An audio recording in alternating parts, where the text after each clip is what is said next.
A student in Iceland has created this ingenious invention, and it could help save the planet.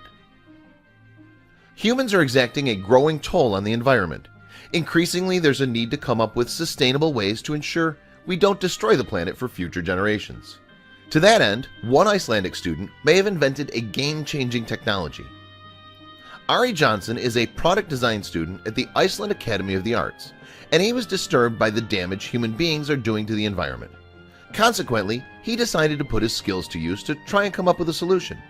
His subsequent invention may hold answers for the future. Particularly, Johnson was concerned about the use of plastic and plastic bottles. He said, "I read that 50% of plastic is used once and then thrown away. So I feel there's an urgent need to find ways to replace some of the unreal amounts of plastic we make, use, and throw away each day." Johnson has a point. According to latest estimates, annual sales of plastic bottles will top $500 billion by 2020. Furthermore, the situation is being made worse as developing countries such as China begin to use more and match the consumption of the Western world. He was quick to recognize that there have been efforts to switch to reusable bottles. However, people's habits have been slow to change, and most plastic bottles are single-use. Additionally, reusable bottles have their own problems, so they aren't a perfect solution to the issue. Johnson said, "Why are we using materials that take hundreds of years to break down in nature to drink from once and then throw away? Despite the fact that this type of plastic, PET, is easy to recycle, more and more bottles find their way into landfills and oceans.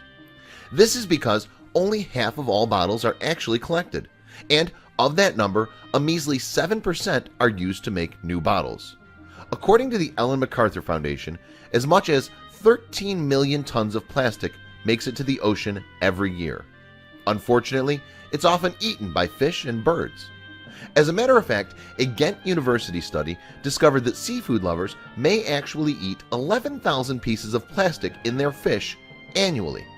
Not only that, but a third of all fish caught in the United Kingdom were found to have plastic in it.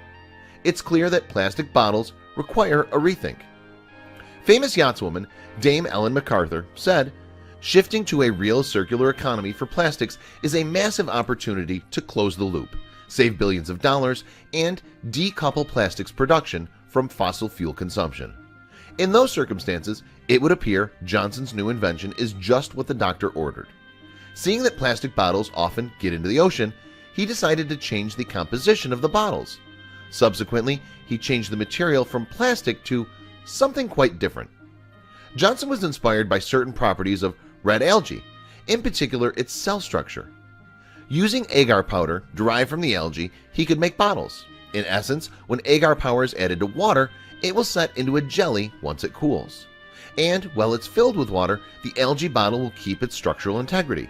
In contrast, once the bottle is empty, it'll begin to shrink and decompose.